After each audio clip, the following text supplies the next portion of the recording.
کہتے ہیں, خط لکھتے ہیں چیف جسٹس آف پاکستان کو, اور وہ چیف جسٹس آف پاکستان کو کہتے ہیں کہ آپ کو ایک کمیشن بنا کر ان سوالوں کے جواب ڈھونڈنے چاہیے.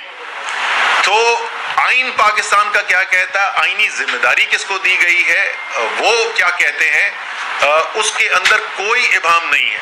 میں پھر دوہراؤں گا کہ ہم یہ نہیں کہہ رہے, عمران خان یہ نہیں کہہ رہے کہ ان کا جو تجزیہ ہے, جو ان کے سامنے شواہد رکھے ہوئے ہیں, جس نتیجے پہ وہ پہنچے ہیں اس نتیجے کو مان لیا جائے.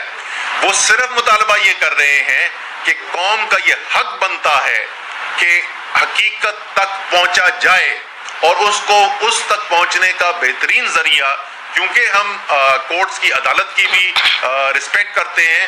ایسے بھی فیصلے آتے ہیں عدالتوں سے جو ہمیں بہت پسند نہیں آتے, لیکن اس کے باوجود ہم عدالتوں کی رسپیکٹ کرتے ہیں, اور ہمارے خیال میں اگر آپ جمہوریت میں اور آئین میں یقین رکھتے ہیں تو پھر آپ کو یہ رسپیکٹ کرنی چاہیے.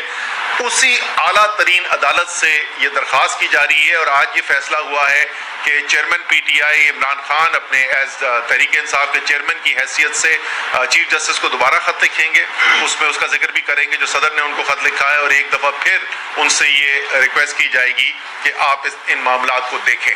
تو یہ ہم سمجھتے تھے کہ بہت ضروری ہے کہ یہ حقائق سامنے آ جائیں, اور میں ایک دفعہ پھر دوہراؤں گا کہ سیاست دانوں کو آپس میں سیاسی معاملات جو ہیں ان سے ڈیل کرنے دینا چاہیے. یہ بالکل ٹھیک بات ہے, اور اس لیے اگر بار بار اس کی ان سیاسی معاملات کی تشریح اگر D G I S P R کرنا ضروری نہ سمجھے تو میرے خیال میں وہ فوج کے لیے بھی اچھا ہوگا اور ملک کے لیے بھی اچھا ہوگا. ایک سیکنڈ اس میں کچھ چیزیں ایڈ کر دوں. پہلی بات یہ کہ بڑا افسوس تھا, respectfully D G I S P R نے جو کل بیان دیا اس میں انہوں نے کہا کہ چوائس ہے لوگوں کی ایکسپریشن کی, لیکن جھوٹ پہ مبنی یہ ساری چیزیں ہیں. تو میں سمجھتی ہوں کہ یہ ان کی اوپینین انہوں نے اپنی دی تھی کہ مداخلت ہوئی ہے, سازش نہیں ہوئی. یہ جیسے کہ اسد عمر صاحب نے کہا یہ ایک ویو پوائنٹ ہے, اور یہ کہنا کہ جو ان سے ڈس ایگری کرتا ہے وہ جھوٹ بول رہا ہے, یہ ایک انسلٹ ہے. چیئرمین پی ٹی آئی جو سب سے بڑی پارٹی ہے, جو الیکٹرل ووٹ لے کے جیت کے آئی تھی, اس پہ آپ شک و شبہ کر رہے ہیں کہ وہ جھوٹ بول رہا ہے. اس کی پارٹی کی لیڈرشپ جنہوں نے سٹیٹمنٹس دی کہ سازش ہے, ان کو آپ کہہ رہے ہیں کہ وہ جھوٹ بول رہے ہیں. یہ سراسر ان ایکسیپٹیبل ہے. اور دوسری بات یہ انہوں نے یہ بھی کہا کہ ایک پوری رپورٹ ہوئی تھی, انویسٹیگیشن ہوئی, ہم نے رپورٹ پوری پیش کی.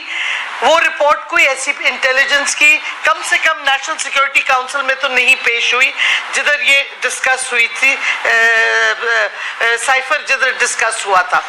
تیسرا سوال جو مین باڈی تو اسد صاحب نے بتا دی آپ کو, لیکن شروع جو سائفر پہ انفارمیشن ہے وہ اس پہ بھی بہت بڑا سوال ہم نے اٹھایا ہے, ابھی تک ہمیں جواب نہیں ملا.